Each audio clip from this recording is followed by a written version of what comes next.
The grand synod of the Ethel-Guardian ascendancy did not merely float in the void. It dominated the surrounding parsecs with an architectural arrogance that defied the entropy of the universe. The structure was less a station and more a crystallized constellation, a sprawling lattice of spun glass and captured starlight that hummed with the psionic resonance of a billion minds. Within the central chamber, the chamber of refracted truth, the light was blindingly pure, filtered through panes of diamond and pressurized nebula gas, casting the high counselors in an aura of divine judgment.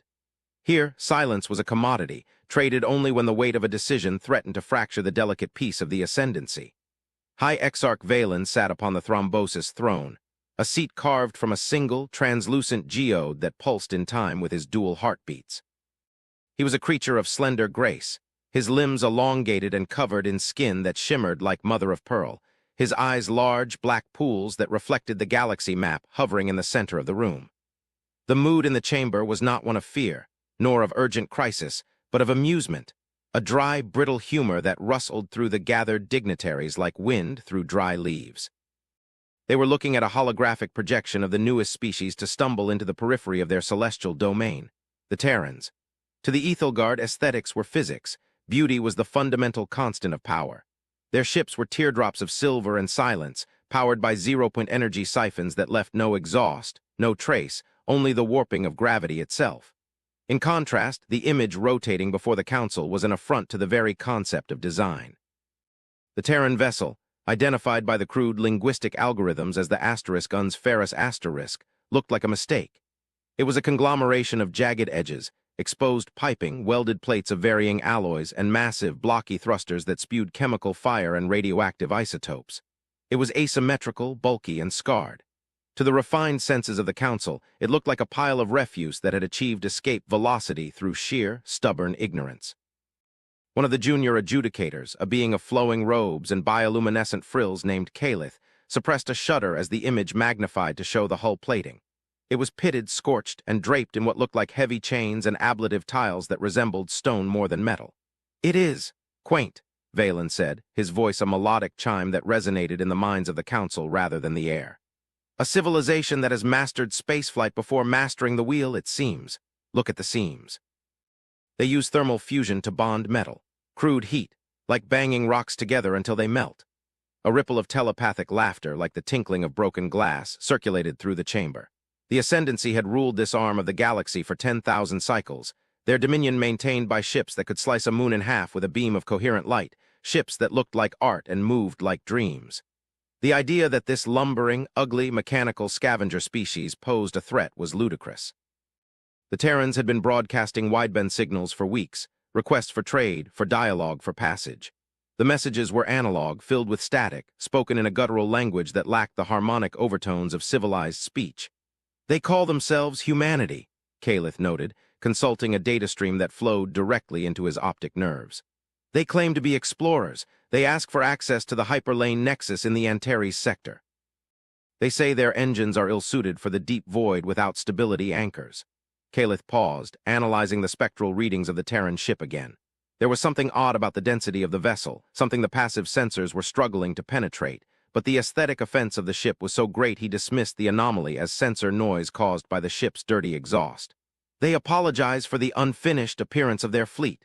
They claim they are in a period of reconstruction." "Reconstruction implies there was once a structure," Valen scoffed, waving a long, translucent hand.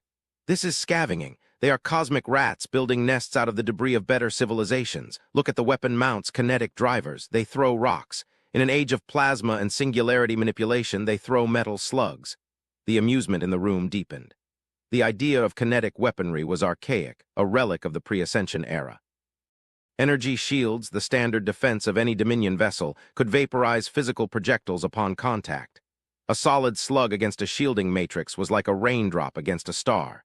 "Send the 7th Pacification Flotilla," Valen commanded, bored now with the unsightly display. "Do not destroy them immediately. Disable their engine. Tow their scrap heaps to the nearest recycling yards. Perhaps the raw minerals can be repurposed into something that does not offend the eye. If they resist, well, vaporize the lead ship. The rats will scatter." The order was given with the casual dismissal of a man swatting a fly. The Synod of Light did not declare war. They simply ordered a cleanup operation. The 7th Flotilla, a squadron of 12 cruisers of the resplendent Asterisk class, detached from the orbital ring. They were beautiful ships, sweeping curves of white ceramic and gold circuitry, their engines glowing with a soft, violet light. They moved in perfect synchronization, a ballet of lethality, slipping into the warp streams with a sound like a choir inhaling. The council watched them go, satisfied that order would be maintained, and the ugliness of the humans would be scrubbed from the void. They returned to their debates on philosophy and the harmonic convergence of nebulae, forgetting the Terrans before the fleet had even arrived at the coordinates. But Calith lingered on the image of the Asterisk Un's Ferris Asterisk.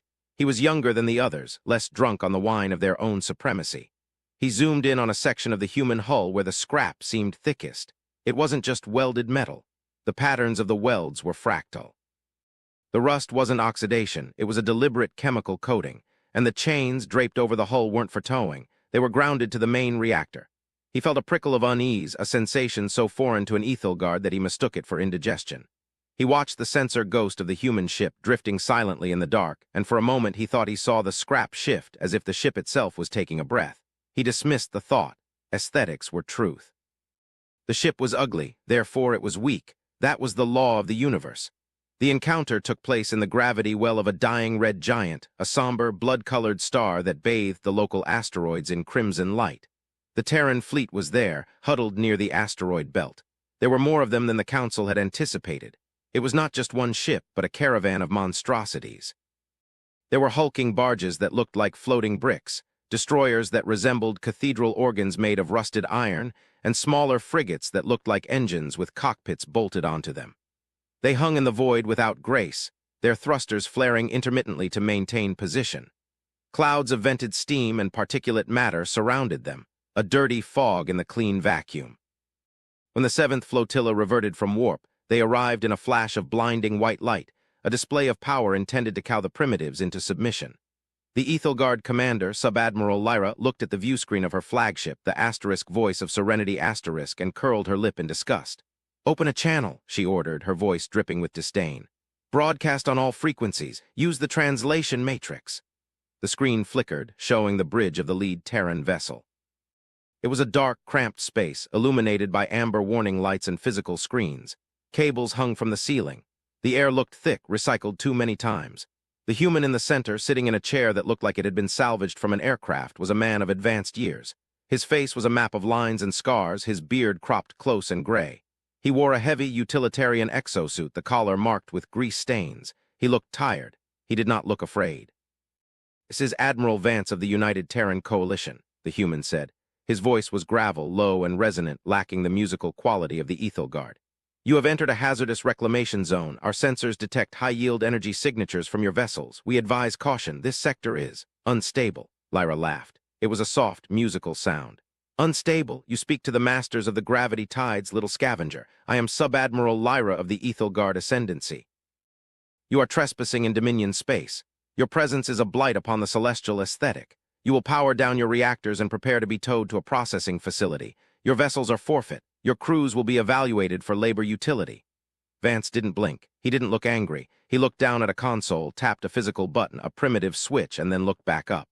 "We are not here to fight," he said, and there was a strange weight to his words, a density that matched his ship's. "We are passing through. We have families aboard these ships. Civilians we are carrying. Essential materials we cannot power down. Our containment fields require constant output. If we power down, we die, and likely so do you." "Arrogance born of ignorance," Lyra sighed. "You threaten us with your own incompetence, target their engines, use the coherent lances, slice the drive cones off the lead sheet. Let us teach them the precision of the ascendancy." The voice of Serenity and her sister ships maneuvered with fluid grace. They did not need to bank or turn. They simply altered their vector, sliding sideways through space. The weapon ports opened, revealing focusing crystals of immense value. Beams of pure violet energy lashed out, crossing the thousands of kilometers in an instant. The lances struck the UNS Ferris squarely on its aft engineering block. Lyra expected the crude metal to boil away, the reactor to rupture, the ship to drift helpless. Instead, the beams hit the rust-colored hull and bloomed. The light scattered. It did not cut, it splashed.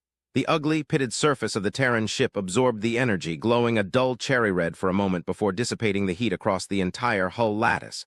The ship didn't buckle. It didn't explode. It simply absorbed the strike. The chains hanging from the hull sparked, grounding the excess ionization into the surrounding space. "Report," Lyra snapped, her calm facade cracking. "Why is the target not disabled? Energy diffusion, Sub-Admiral?" the tactical officer cried, his telepathic voice spiking with confusion. "The hull, it is not standard alloy. It is a hyperdense composite. The surface diffraction index is near infinite. Our beams are sliding off the molecular structure. It's like shooting water at a rock." On the screen, Admiral Vance sighed. He looked sad. "We told you, hazardous zone. We are built for this. You are not." "Fire again, maximum intensity," Lyra screamed. The beauty of her ship was marred by the frustration of its commander. The Ethelgard ships poured fire into the Terran fleet. Beams that could core a planet danced across the ugly, blocky shapes of the human ships.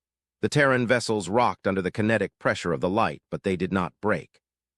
The scrap was acting as a heat sink of impossible efficiency. The humans had not built their ships to look good. They had built them to survive inside a star. "They are hailing us again," the communications officer whispered. "Put it through." Vance's face appeared. He was putting on a helmet now, the faceplate locking with a heavy hiss.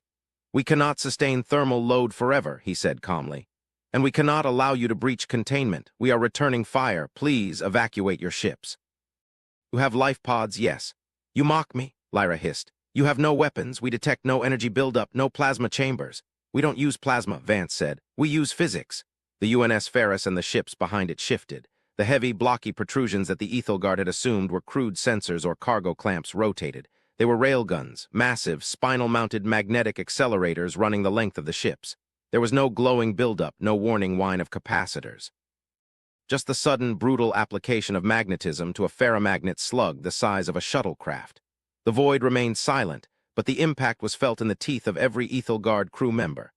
The Terran round was a solid cylinder of tungsten and depleted uranium, coated in a non-reflective matte ceramic. It moved at a fraction of the speed of light, but it carried the kinetic energy of a meteor impact. The Ethelgard shields were designed to disperse energy, lasers, plasma, radiation. They worked on frequency modulation. But the Terran slug had no frequency. It was just mass, unrelenting, dumb, heavy mass. The slug from the Ferris struck the asterisk voice of Serenity *S forward shield. The shield flared, trying to tune itself to the frequency of the attack, but there was nothing to tune. The slug punched through the energy barrier as if it were smoke. It struck the prow of the beautiful, teardrop ship. There was no explosion, not at first. Slug simply erased the front third of the ship. The ceramic hull shattered like fine china struck by a hammer. The beautiful curves buckled, the structural integrity failing instantly under the shockwave. The slug traveled through the length of the ship, exiting the rear engines and spinning off into the dark, leaving a cord, tumbling wreck in its wake. Atmosphere vented in a crystallized cloud of frozen air and bodies. "Evasive maneuvers!" the tactical officer on the second ship screamed, but it was too late. The Terran fleet had opened up. The scrap ships were firing in a staggered volley. Dozens of slugs, invisible against the black of space, tore through the Ethelgard formation. It was a massacre of aesthetics by utility. The Ethelgard ships, designed for grace and energy dominance, shattered under the brute force of kinetic impact. One cruiser was spun violently out of control as a slug clipped its wing, spiraling into the gravity well of the red giant. Another simply disintegrated as two slugs struck it simultaneously, the sheer transfer of momentum liquefying the crew inside before the hull even broke. On the bridge of the Ferris, the mood was somber. There was no cheering. The bridge crew worked with the grim efficiency of factory workers on a dangerous shift. "Target locked, solution valid," a gunnery officer said quietly. "Firing solution Delta, minimal fragmentation." "Cease fire," Vance ordered. "They are disabled." The silence that followed was heavy. Of the 12 magnificent ships of the 7th Flotilla, 4 were expanding clouds of debris. 6 were drifting hulks, leaking atmosphere and light. 2 had managed to engage their warp drives in a panic, fleeing back to the Synod to report the impossible. The scavengers had crushed the Armada. In the chamber of refracted truth, the silence was absolute. The laughter had died, replaced by a cold, suffocating dread. The live feed from the fleeing ships played on the central hololith. They watched the replay of the asterisk voice of Serenity shattering. They watched the scrap ship absorb enough thermal energy to power a city and shrug it off. High Exarch Valen stood, his hands trembling. The vibration of his throne had stopped, out of sync with his racing hearts.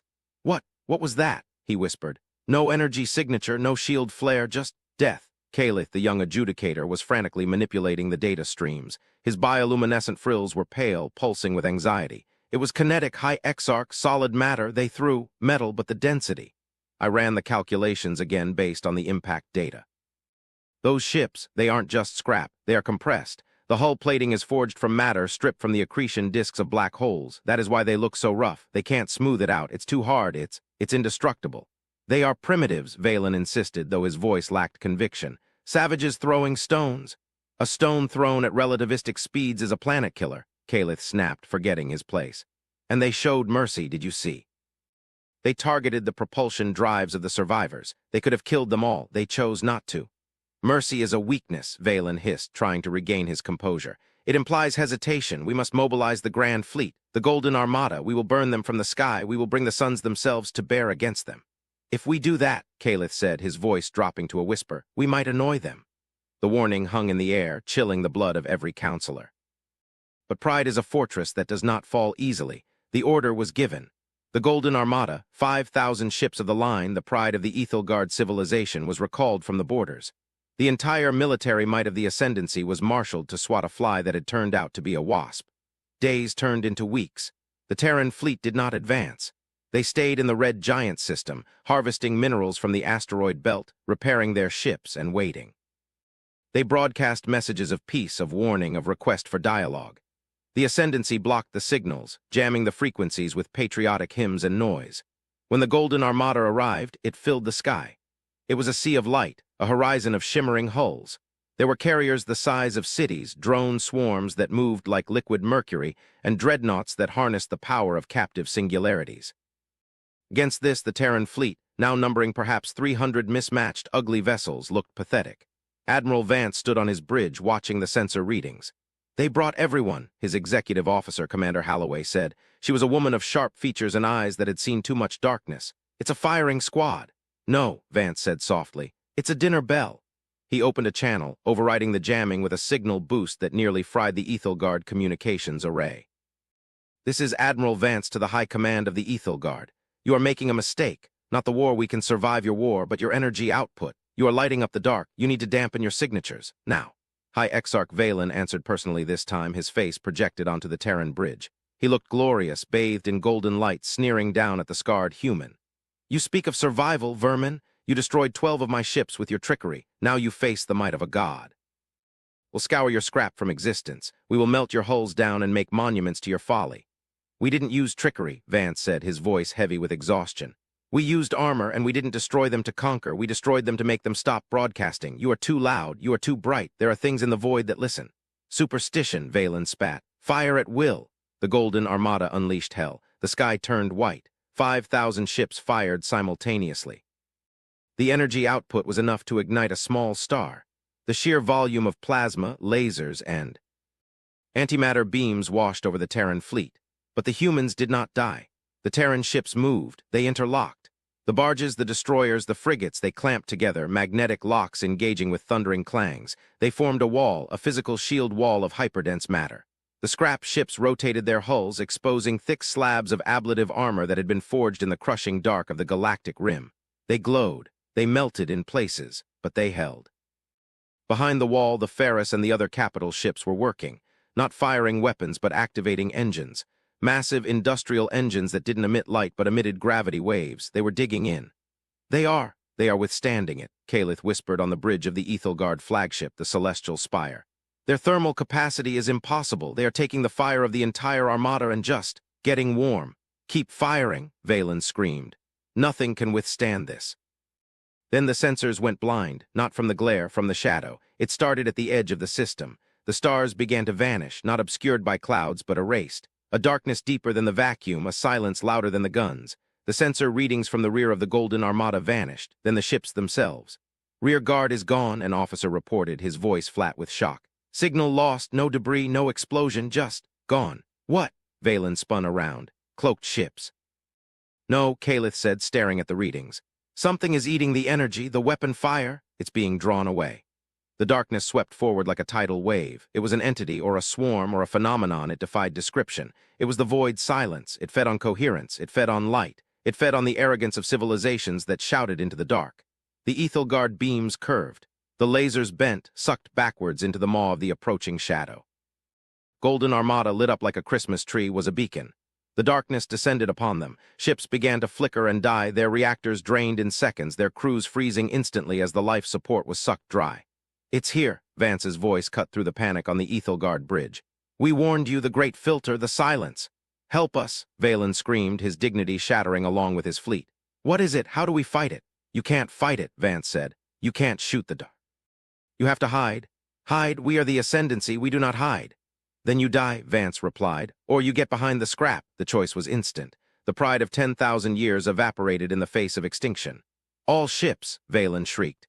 "Get behind the Terrans, move!" The Golden Armada broke formation. It was a chaotic rout. The sleek, beautiful ships fled toward the ugly, rusted wall of the Terran fleet.